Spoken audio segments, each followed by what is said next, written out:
Nic, why are you special? Yeah, I was anticipating that only because I've listened to your podcast.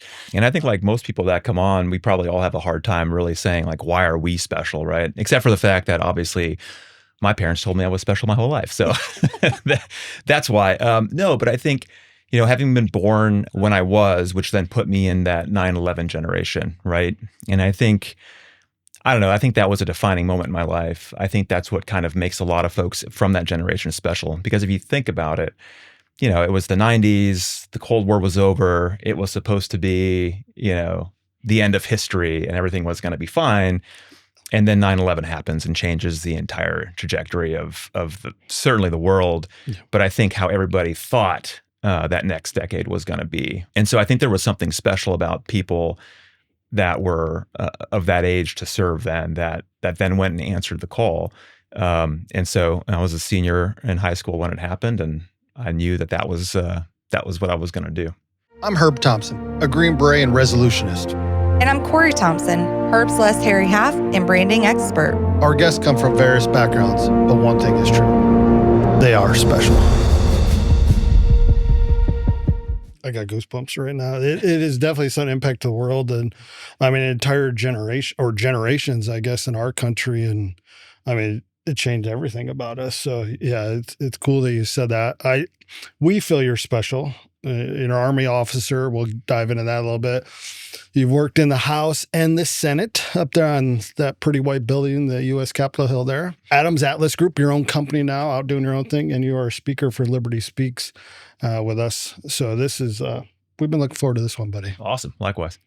Do I remember right that you grew up in Germany, or at least some part of your time in Germany? I'm what you all would, and I think all of us would know as an Army brat. And for everyone that doesn't know what that is, basically someone that was born to a service member, and spent most of my childhood moving around. My dad was stationed in Germany back in the 80s. So I grew up actually until I was about 6 or 7. Most of my early childhood was spent in Germany. My mom's German, so I grew up speaking both languages, which was great. Allowed me to do the German kindergarten thing when I was a kid, play soccer on the local village team. Like, it was great. Then my dad ended up being deployed in the first Gulf War back in 1990. And that's when, following that is when we moved to the States. When people talk about culture shock, my initial culture shock probably was actually going to the United States, right? And like living in California for the first time at like age 7 and thinking like, okay, this is a little bit different than how I've grown up most of my, of my entire childhood at that point. Very different. You spent your first 6, 7 years and then had to do it. That is like, that's trippy. Like, I can't even imagine it just because I grew up here. It's yeah. Like did that lead you to joining the Army? I think that was a pretty big decision. I mean, being a kid, so even in Germany, I should say, like, from first grade, second grade, I went to a DoD dependent school. So I was in an American elementary school. And so it wasn't like a complete like shift of scenery, I guess. But yeah, certainly it was different now, right? Like, I was now going to a local elementary school if anyone's been to Barstow, California, near NTC, Barstow? like that's where we had, yeah. So it wasn't like you were at the beach. It was not like LA. It was definitely the middle of the Mojave Desert. But what a cool experience for a kid. And it's funny because I've been back to Barstow as an adult, and it looks a little bit different than the way you imagine it, like or the way that you remember it when you were like 7 or 8, right? Sure. It seemed a lot bigger then because you're young, right. And like the streets are big and the buildings are tall, and you come back in as an adult and you're like, it's a lot smaller than I remember it being. But yeah, I think growing up with seeing my dad in uniform every day motivated me, even as a kid, that I think I'd always thought I would go in at some point. We lived in California for 3 years, and we actually went back to Europe, lived in Belgium for a few years. And I just remember running around the playground there with, all the kids in the DoD schools there. And then my dad's last duty assignment was out in Idaho. And so that's kind of where from the 8th grade, through undergrad is we lived just outside of Boise, which is, by the way, phenomenal place to come of age. Outdoors. It was safe, like it was fun, like I rode my bike to school, like things like that. Seeing my dad did every day, I think was a motivating factor for me.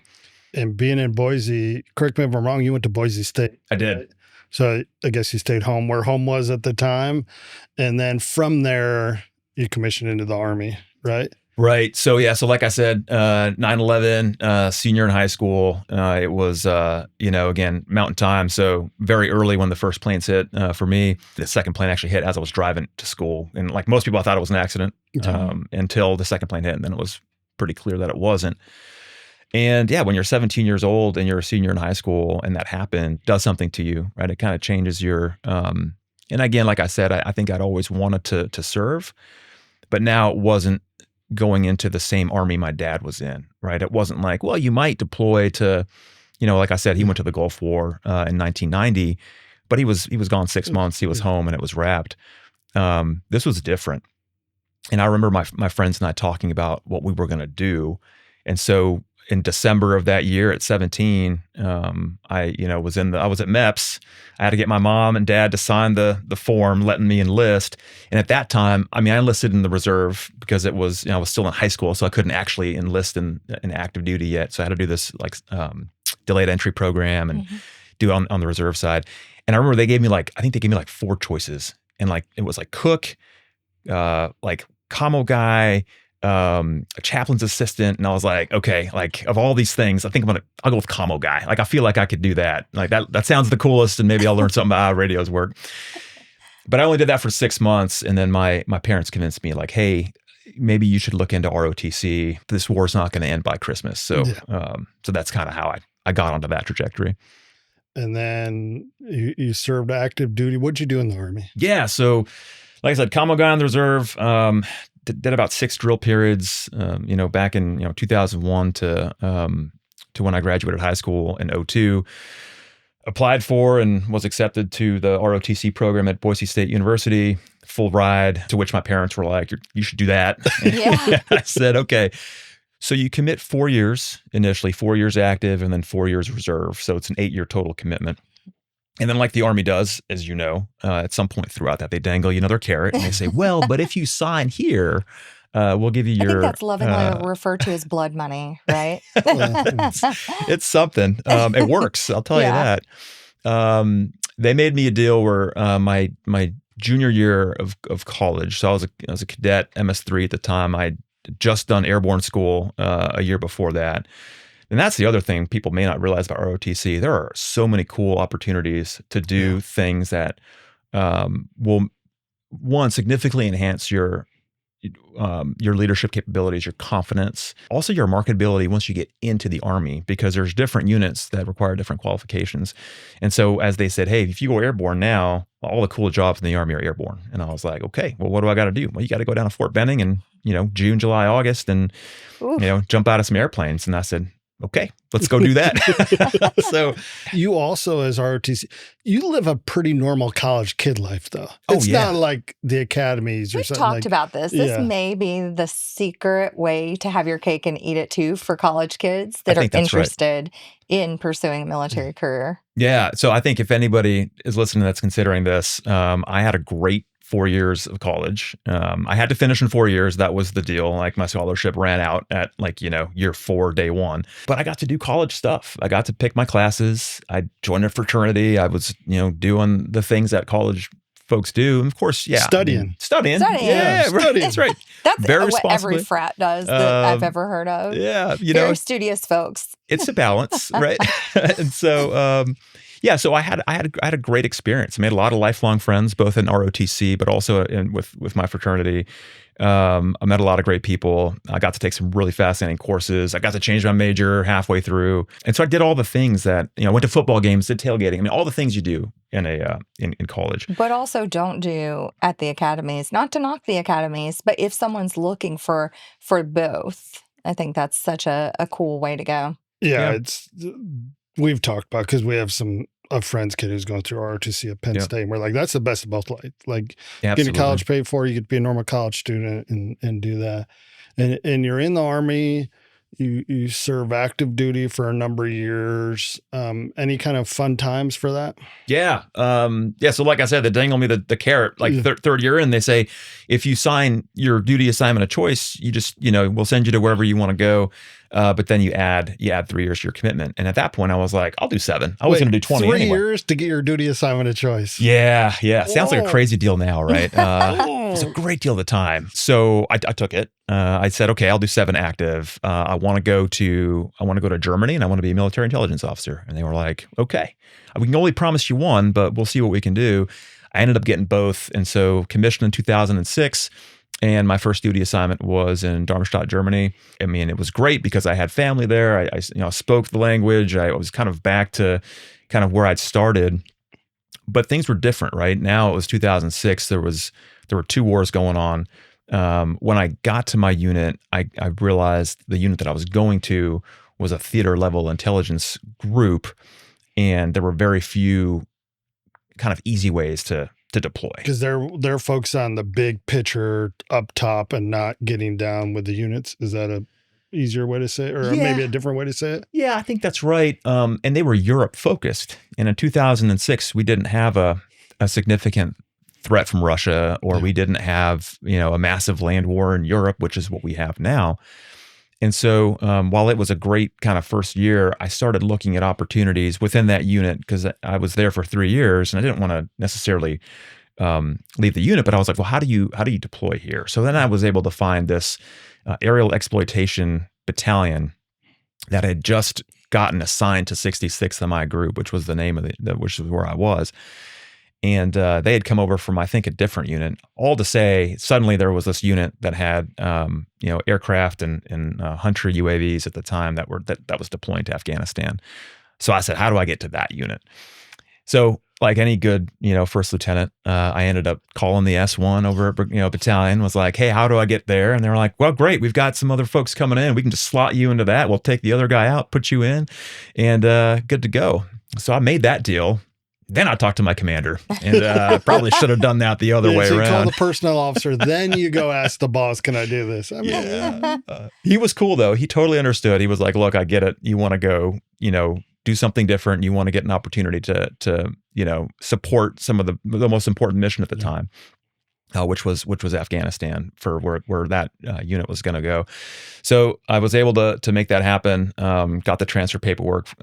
Moved down to Hohenfels, Germany, which is where that unit was based. So I just moved all my stuff. A little intra-theater ditty move at the time, which is a do-it-yourself move. Is that a far? Like you just hopped in the car and drove your stuff? Yeah, I just drove. It was like a 2.5 hour drive. Okay. And then I was there, and then 6 months later, I was downrange. So it was it worked for all intents and purposes. I got to go work within that unit and do that. But it's probably not the way most people do things.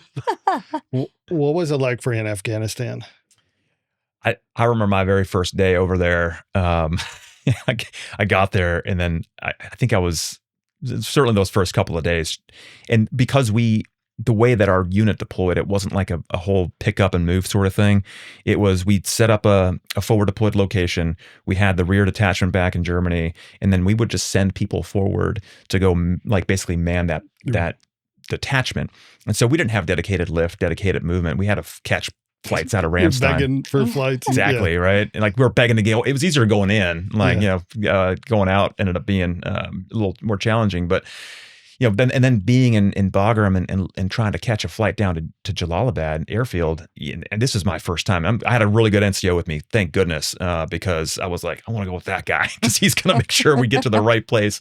And as a young, then detachment commander of a forward detachment, young lieutenant, having a really strong sergeant first class with me was critical. And it was awesome. And he took good care of the soldiers. He made sure we got to where we got to go. But I just remember having that idea. I'm like, what the hell am I doing here?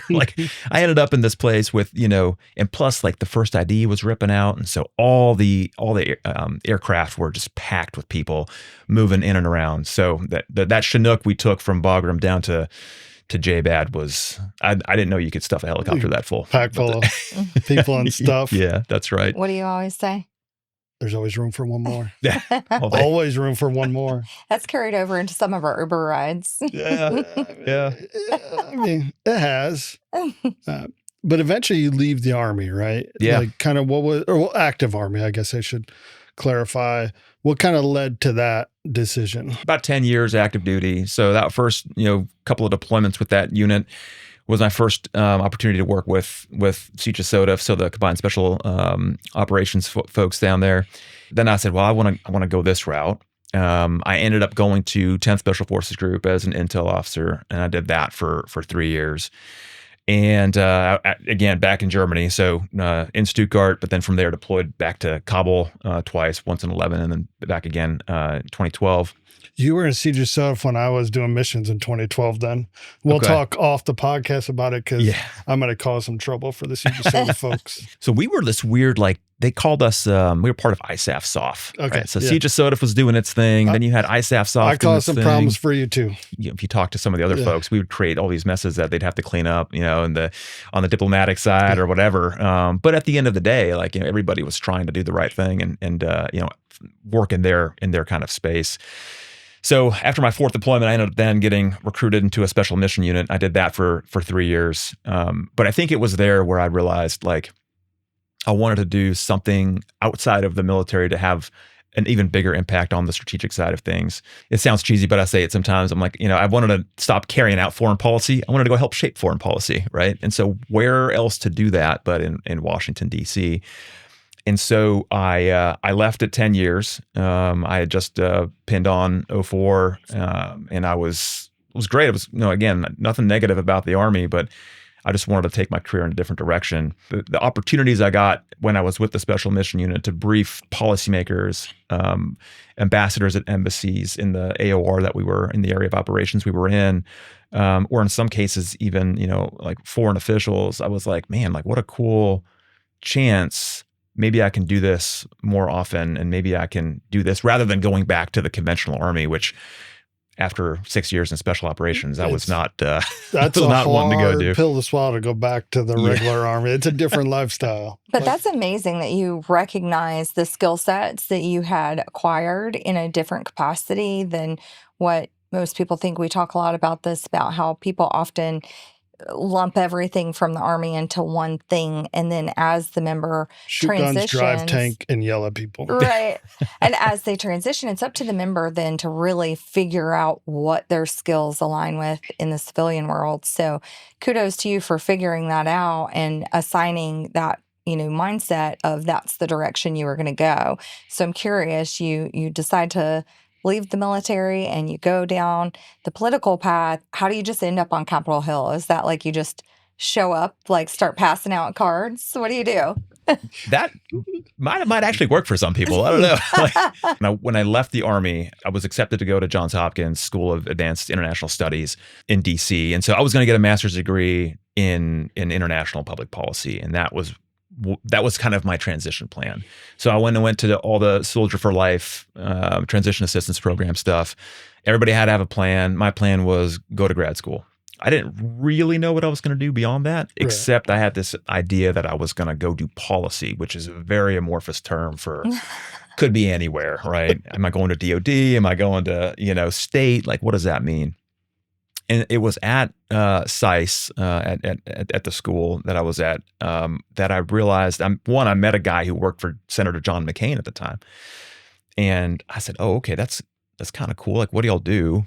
And he said, yeah, let's grab a coffee. Let's talk. So I met him up on the Hill. We had a conversation. He introduced me to some of his colleagues and friends. And that's where I realized probably, maybe this is 2016, end of 2016, that this is a path that maybe I wanted to take. I didn't quite know what that was going to look like. And so it ended up being, honestly, Corrie, like, after making that initial introduction, he introduced me to some folks, they introduced me to some folks, and it was a lot of drinking coffee, handing out cards, and having conversations until I got a call. This would have been summer of 2017, right as I was graduating from grad school. Hey, we've got a potential opening. The chief of staff for Congressman Brad Wenstrup gave me a call out of the blue, and apparently he had gotten my resume from 2 or 3 people removed from him that I knew. But that's kind of the way it works, right? He just ended up on his desk, and so I said, yeah, I'd love to come in and have a conversation. And 2 or 3 interviews later, they offered me a position as a military legislative assistant, which in kind of Hill speak is it's kind of a mid-career. You're not coming in right at the beginning as a staff assistant. You are now responsible for a policy portfolio for a member of Congress. And I remember in the interview, I said, well, I don't know anything about the Hill except for what I learned in grad school, right? And they were like, don't worry, we can teach you the Hill. You need to be able to speak Army, speak DOD. We got the other piece. And the soft skills that you possess. You have just a incredible way of being able to speak to a room, and that I think is such a powerful soft skill that a lot of people don't have, and an important part of politics. Herb talks a lot about when people transition, the importance of networking and the importance of having those personal interviews, and you just never know. One conversation can open up an opportunity. So after some time of working in that role, did you then decide to move forward, or how does that work? What do you do to elevate your career at that point? Yeah, the Hill it's fascinating because it's like nothing else in government, right? Like if you think about what a lot of people do as government civilians, they're, especially use DOD as an example because we're all very familiar with it. There's bureaucracy, there's time and grade requirements. You've got to, check certain boxes in order to get promoted. That's not the case on the Hill at all. There's also not any bureaucracy in the sense of I've got to get something in front of the boss, depending on what your position is. So if I'm his military legislative assistant, I report to a legislative director who, is in charge of the entire legislative staff, which in the House of Representatives is maybe 5 people. For each representative. Wow. And then they report to a chief of staff who oversees that whole office, which then includes your communication staff, which for a House office is maybe 1 or 2 people doing the comms and the messaging, and then 1 or 2 people doing scheduling and answering phones and that sort of thing. So you maybe have like 10 people running a House office, but that's the extent of the bureaucracy, right? There's no broader bureaucracy really that you deal with because you're working for one member. You're not working for the institution in that sense. So there's really no limit to how you can shape your career, except for, again, going back to the point you just made about networking. And Herb, you mentioned this frequently. Networking is so important, whether it's in grad school and by the way, go to every single event, go to every lecture, go to every happy hour, go to every coffee, go to every meet and greet. Even if you're like, I don't, just go. Because if you have an opportunity to meet someone, it can change your life. And it could change the way you view your own future. And if I hadn't met my friend Will, who worked for Senator McCain at the time, I may never have ended up on the Hill, right? And so it's these little things that, again, I'm a firm believer that God opens doors for you, and Absolutely. It's your choice whether or not you walk through. But you also have to do your part, right? Create those opportunities, right? Right. It's not going to be done for you. That's right. So, I guess a long way to answer your question, as you get to know people, as your I want to say your brand on the Hill, but at least your reputation, people know who you are. And so when you have these conversations, positions open up. Hill positions are advertised. There is a resume bank. I don't know if that actually works, but they do notice these things. And but when I had the opportunity, then I was about a year in. And then I got a chance, and Brad Wenstrup was an incredible member of Congress. Loved working for him, great team. But he left the Armed Services Committee about a year after I started, and so then I was a military legislative assistant that didn't have, a committee to really do work for. And they were great. They were going to offer me, some other portfolios. They wanted to keep me on. But I think for my own career, it was the right move to then look at other opportunities. I got a chance to work for Senator Joni Ernst in 2018. She's an incredible member of Congress, very passionate about special operations, very passionate about military issues. Was the chairwoman of the Emerging Threats and Capabilities Subcommittee under the Senate Armed Services Committee. So all of that to say, it was a great fit. I interviewed, and because folks told me that position was opening.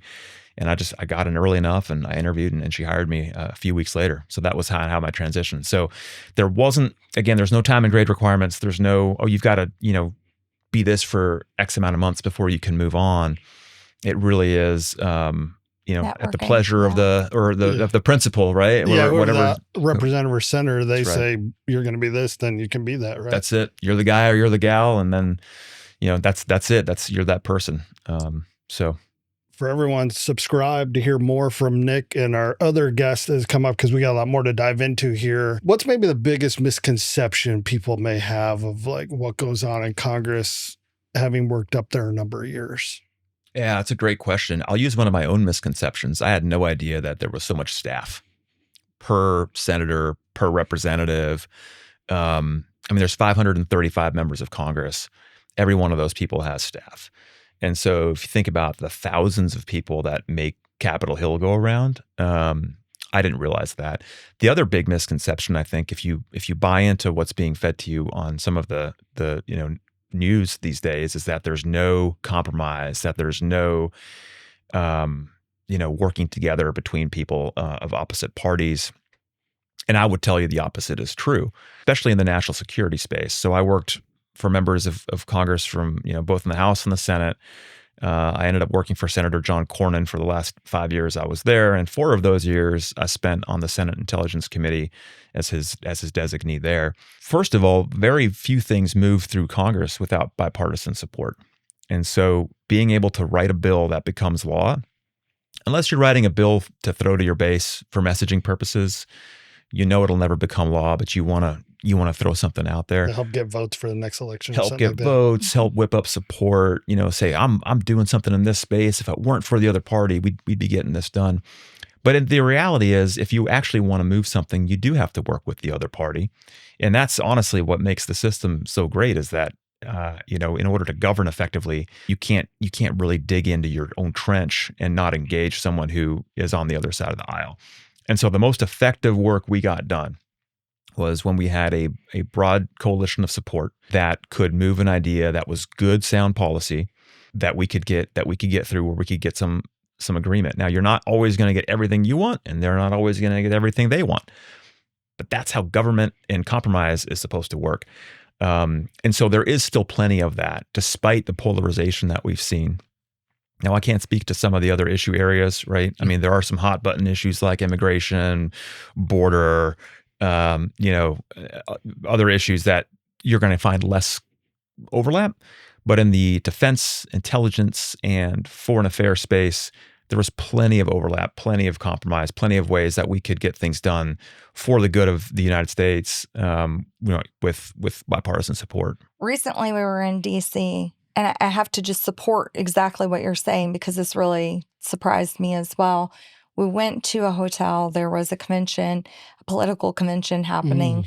It was mixed. Both sides, were there, and it was before any of the events started. They were eating breakfast. Yeah, we were eating breakfast. We were meeting, actually, Danny Alvarez, one of our other speakers from Liberty Speaks, and he was introducing us to people around the room. These were members of the Florida House, the state of Florida House, state of Florida Senate. But we were really impressed with the fact that every single table that we observed had both Republicans and Democrats sitting there peacefully having breakfast and enjoying one another's company as friends and as peers. And to see that level of respect, I wish that was televised. Well, that's what I was going to get at. Like, I have to ask, because we see on the media people going at each other, opposing parties, if you will. But behind closed doors, they get along. I mean, for the most part, your experience, the senators, the representatives, they get along pretty much behind closed doors. Absolutely. And they even when they're not behind closed doors, like the cameras may not be rolling, right? But you see them talking in the hallway. I mean, these are their colleagues. This is a workplace, right? You can't really show up guns blazing, right? You have to get things done.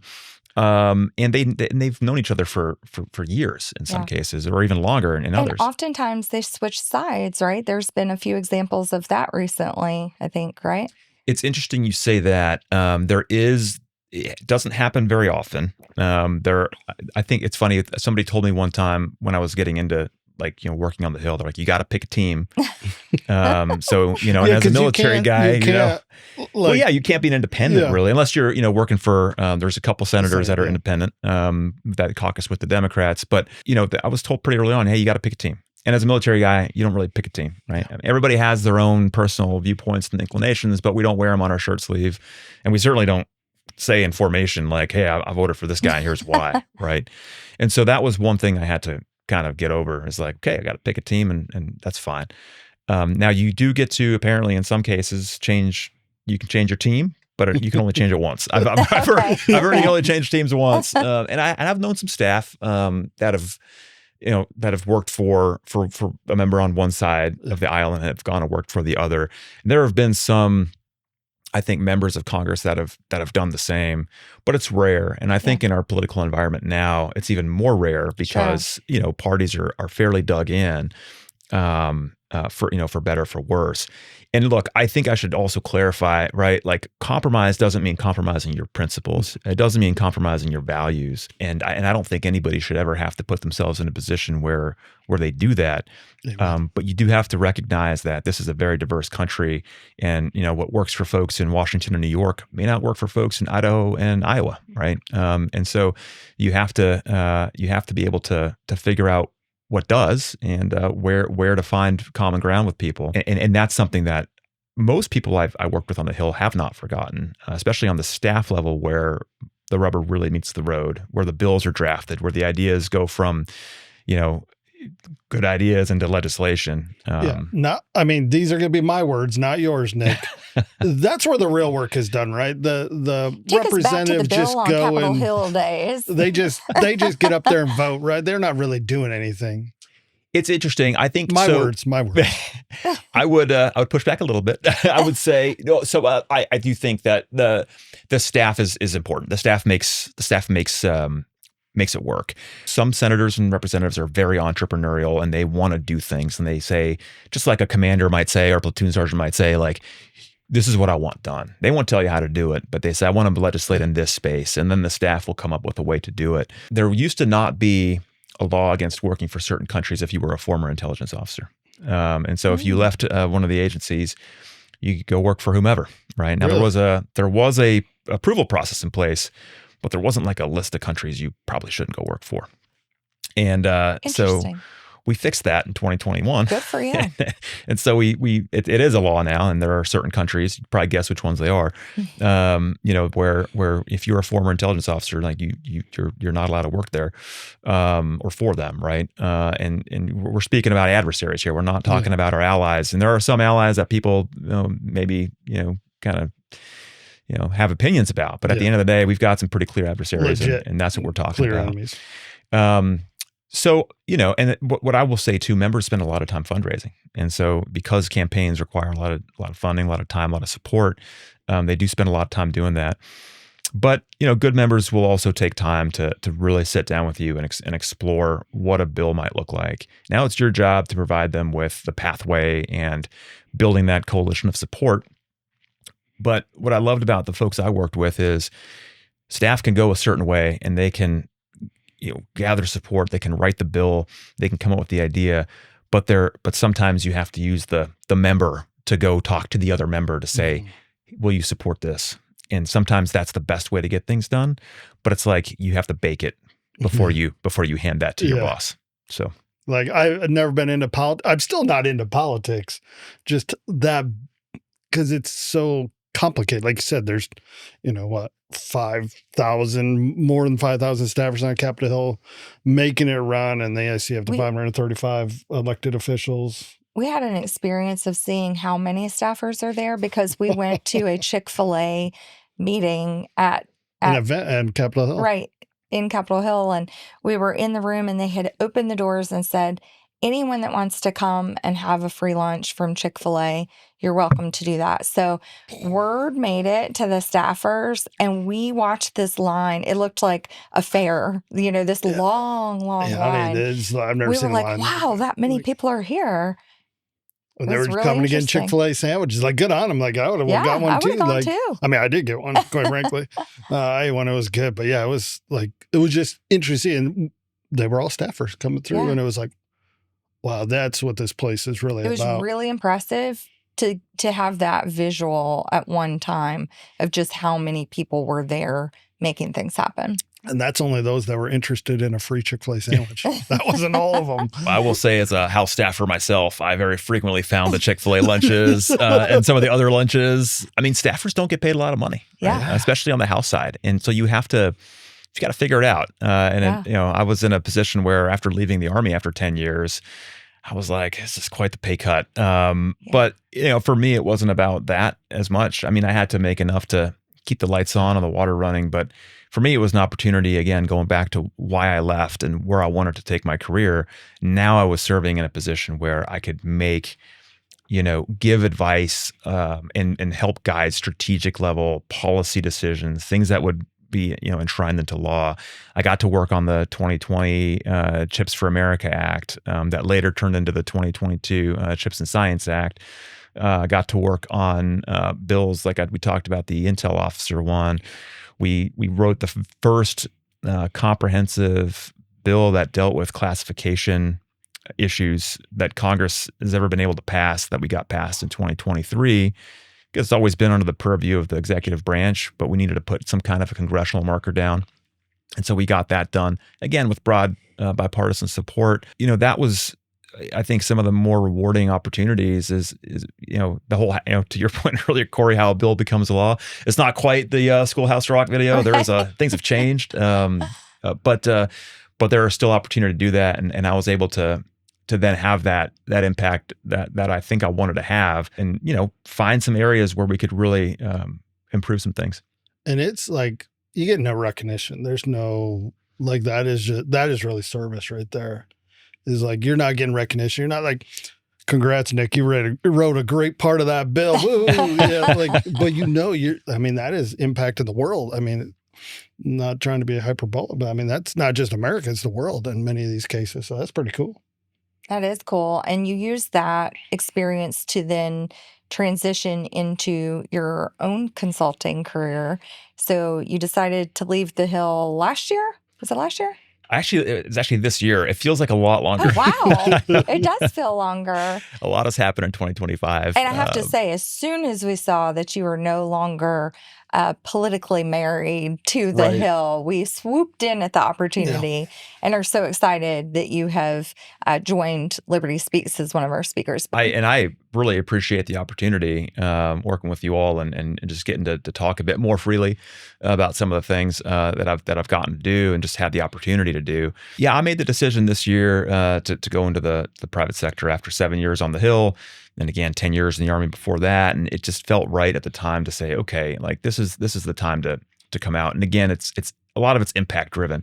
And so my last year on the Hill, I started doing a lot of work with and got really interested in this defense tech space and the technological innovations that are taking place, not just in defense space, but also in energy or in cyber or AI.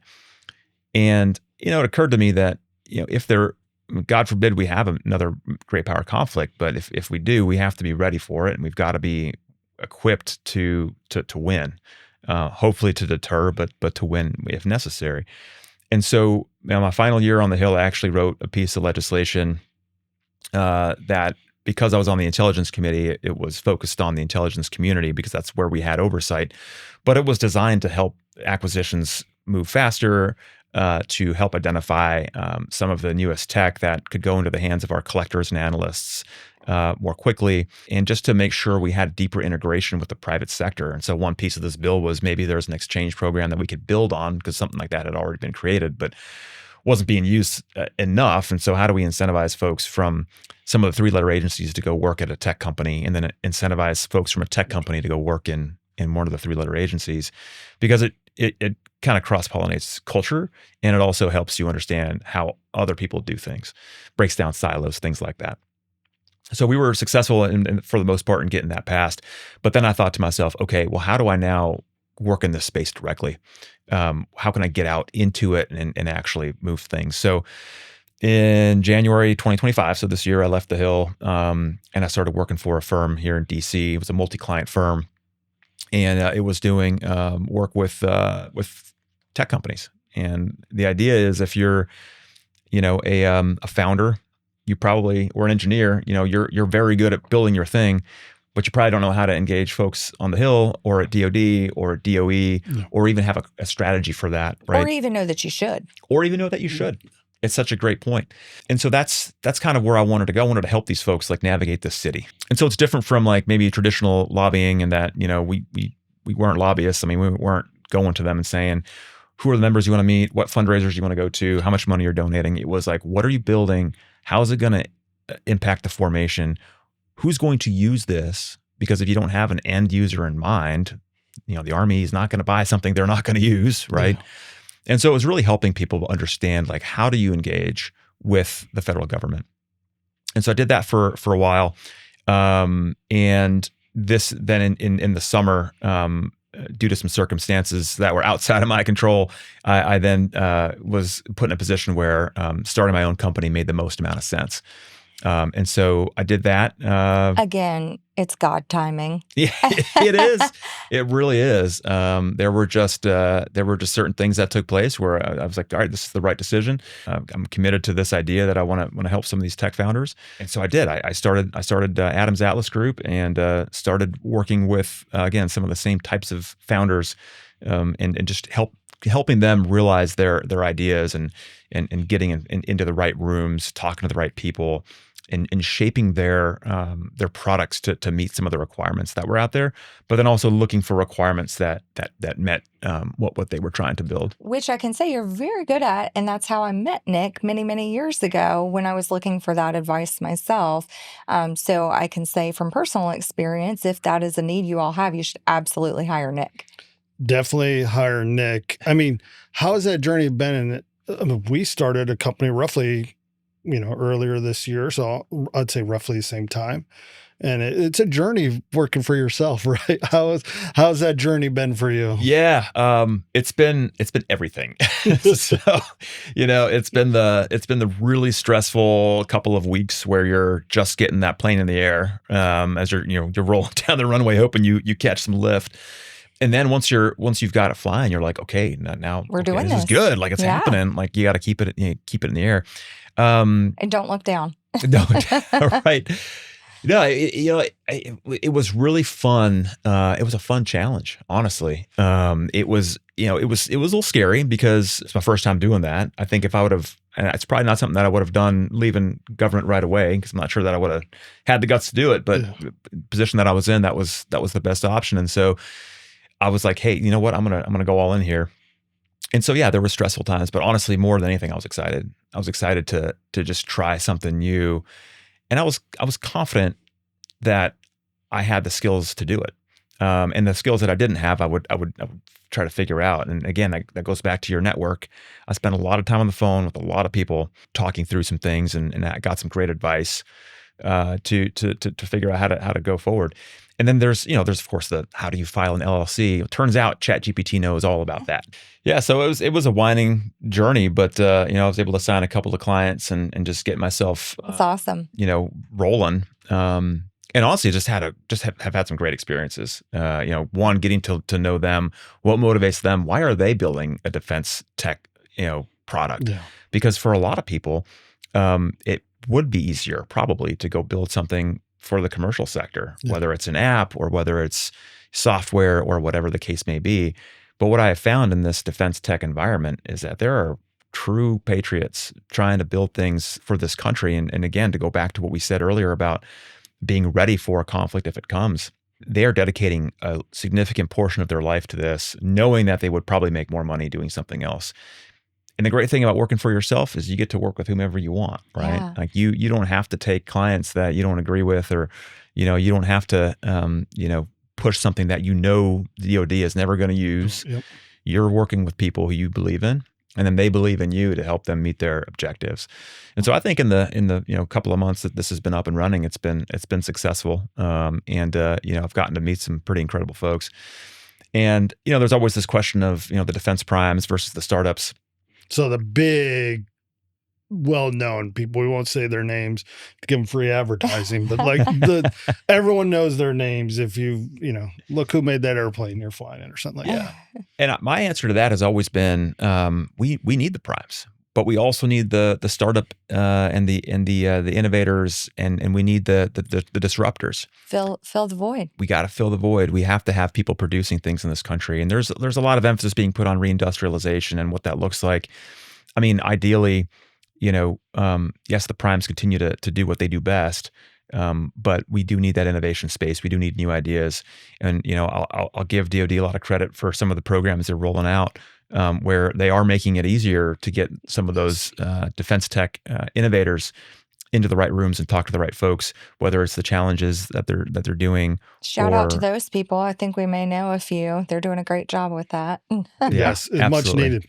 So there's great things, and I think that right now, it's probably the best time to be in defense tech because there is a lot of emphasis on it. There's a lot of venture capital money that is supporting it. So there's a large funding ecosystem, but there's also a lot of emphasis, I think, in places that matter, both in Congress and at DoD, and also at DOE, DHS, across government, across government, 100%, right? Where they are cognizant of the fact that yes, we still need the primes. We still need a large company to be able to produce a lot of things if we need that.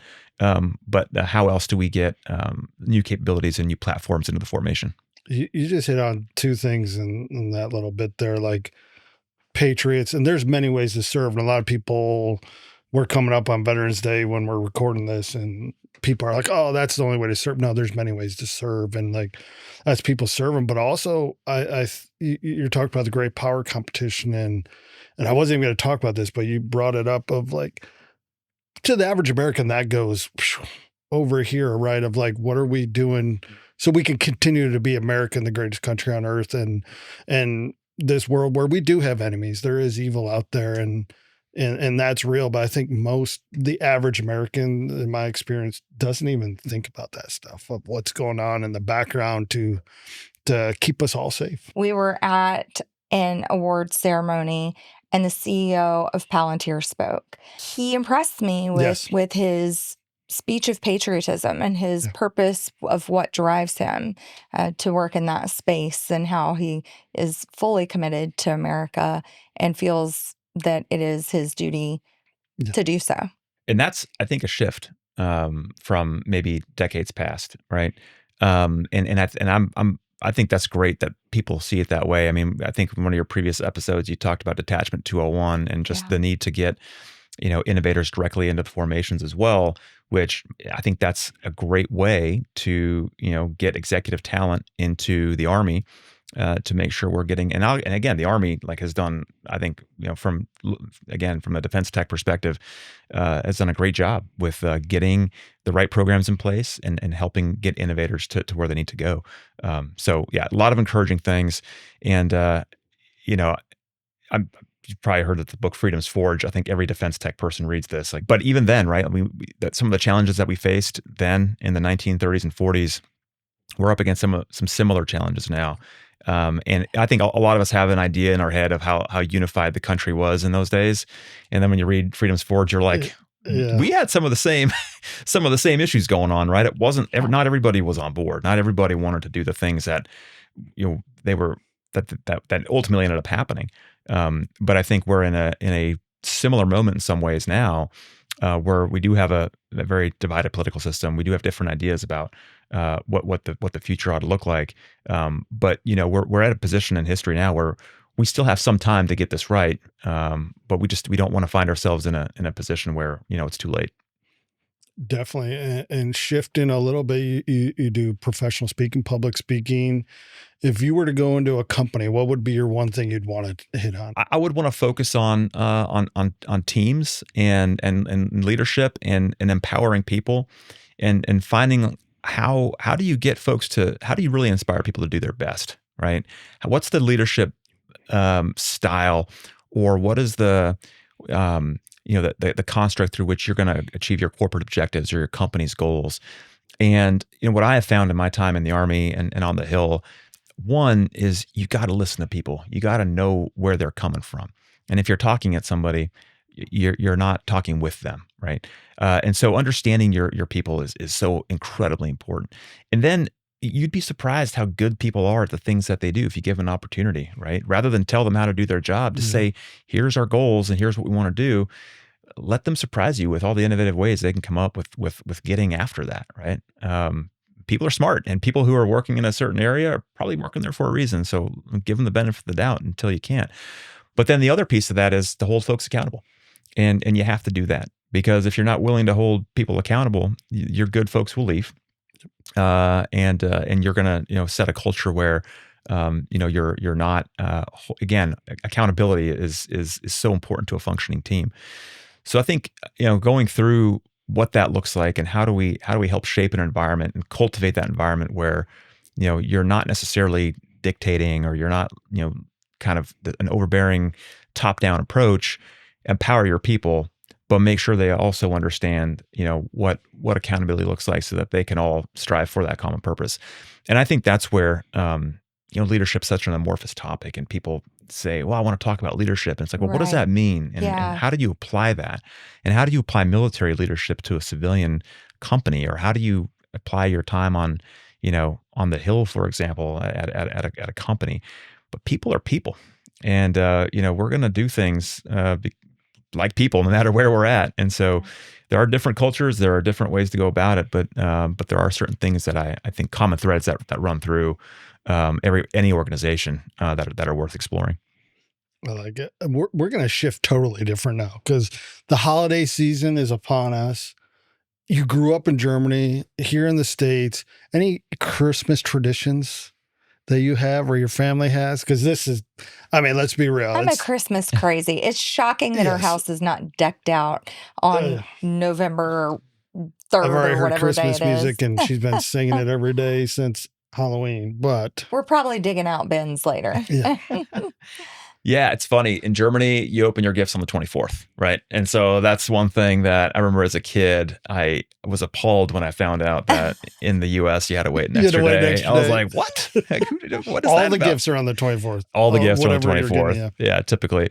And so that's one thing. But yeah, the Christmas markets in Germany are incredible, right? So getting an opportunity to go back there and just walking through there and just it's and I will give DC credit. They have a Christmas market. It's not quite the same. They give it their best shot. We go every year. Yeah. I like the uniformity of the white tents and the lights, and they do a good job. But you can't compare it to you can't compare it to that. But we do enjoy it every year. We do. Yeah. But yeah, I love going back when we get an opportunity, getting the the glue wine, which is like your spiced red wine, right? And you get your Lebkuchen, which is like it's kind of like a gingerbread baked goods, right? And so you got to be careful, right? Because you can go over there and you can eat a whole lot of things that you might later find you shouldn't have had. I have right? that problem with the strudel. I'm like, strudel, I'm in. If you've never been, Philadelphia that's a good one. has a good Christmas market downtown, and they have very authentic German treats That's great. to which Herb is delighted to be a part of. The doctor's not, but I am.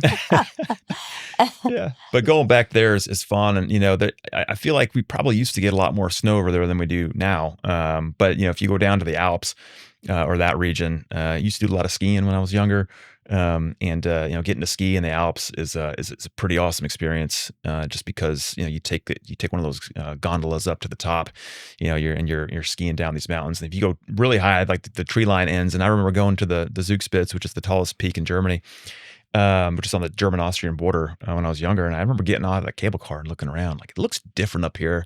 I couldn't put my finger on it. It was because there was no trees, right? Like the tree line was like well below us somewhere. And I was like, oh, it's just white. It looks like you're on a different planet.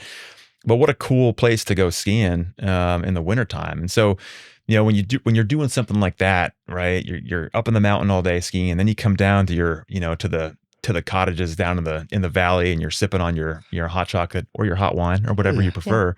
How much have you integrated of that? Do you open the gifts on the 24th or the 25th? Because you have a half German household, or more than half German household. Yeah. Since you're half German. I don't know how you do that math. You're but there's a 3/4 lot of German, I there. think. Yeah. I think we try to switch it up. Yeah. Because depending on where we're at, it's in that way you dip into both traditions, and sometimes you end up traveling, and then you just you come back and you end up doing it later anyway, or you're doing like some gifts with family, and then you come back and do some gifts back home. I feel like the kids win in that because they get multiple everybody like wins. Christmas tomorrow and Christmas tomorrow and Christmas in 4 days. And when we've tried to do that, you start out like, okay, I have this, I'm going to divide this, but then you look at it and it looks so sad. So you're like, I'm just going to add a few things to that. Me more than him. So yeah, we basically end up having multiple full Christmases when we do it that way. Yeah, no, that's fun. But it's funny. We're talking about health a little bit earlier too, and like some of the things that when you're doing the holiday thing and you're eating.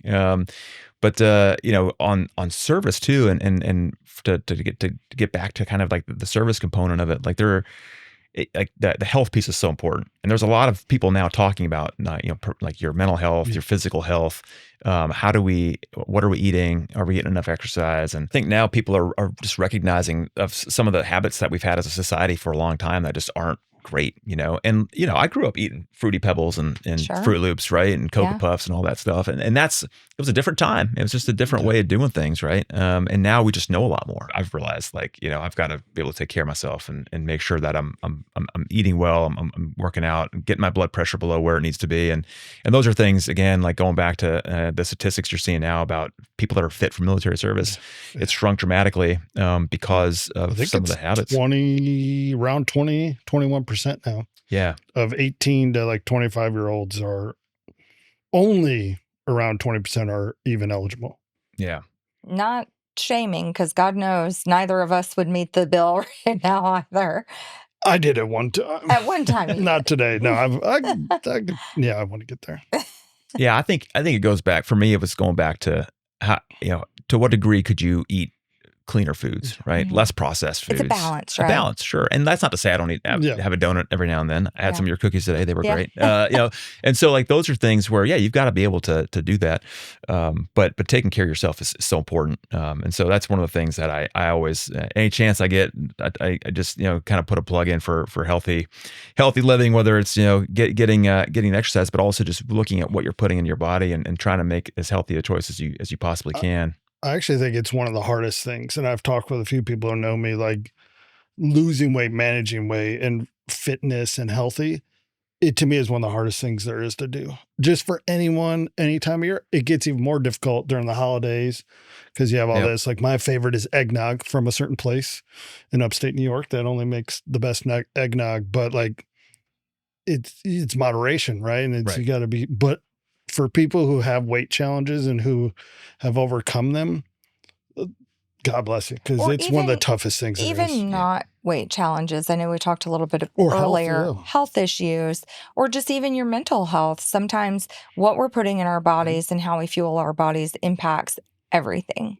Everything. I actually love that you made that connection. There was a Netflix documentary a little while ago. It was this young doctor in Germany who started doing a study on your gut microbiome and like the impact of what you're eating on your mental health and even the way that you frame things in your mind. And again, I'm not a doctor, so I'm not putting any like endorsements out there, but I think I have certainly noticed a difference just again in the way in mental health, emotional health, whatever you want to call it. Sure. If you're eating as clean as you can and you're taking care of yourself physically, it makes a huge difference mentally, emotionally. Whether that's a physical decrease in your blood pressure, or just like mental clarity. For example, I don't need my afternoon cup of coffee anymore because I eat a lot of whole ingredients, whether it's oats or Greek yogurt or fresh vegetables. And my colleagues on the Intel committee on the Senate used to give me a hard time because I'd show up to work with raw vegetables. I'd have like a cucumber and a carrot and like a green pepper, and I would eat those things, right? Like a country kid. Yeah, exactly. Chowing down or Idaho kid. That's right. But I'm like, you know what? This is one ingredient. It's literally it's a carrot, right? Yeah. And so I think, again, going back to, and I noticed that difference. I just noticed like 3 p.m. I wasn't dragging. I didn't need to go down to the coffee shop because I felt fine. And so, again, it's just, and to your point, Herb, no judgment. Like people have to figure out how they want to do it. But if it helps at all, like there are ways to, live as healthy as you can. And I think it makes a whole difference just holistically. Like it just improves your outlook on life. We'll end with this question. What do you value most in life? Oh, man, it's got to be my family. I mean, that's it. Like there's of all the things, again, I think, we why do we do what we do? Why do we serve? Why do we, forego making all the money you can to go serve your country or to do whatever it is? But at the end of the day, it's my family. That's the most important thing to me. And so, there's not much else to add to that, I guess. No, Nic, we're grateful you came on the show. Grateful you're a part of the Liberty Speaks family. You want to hear Nic come and speak at your company, organization, give us a shout, Corrie at Liberty Speaks. And if you're a tech company looking to move the needle, hit Nic up. Yes. hit Nic up. I think everyone's going to like this episode. So we appreciate it, Nic. Thanks, buddy. Awesome. Thanks for having me. Thank you. Subscribe, like, and comment, and don't forget to set those notifications. We'll see you next week with another special guest. Until then, own your journey.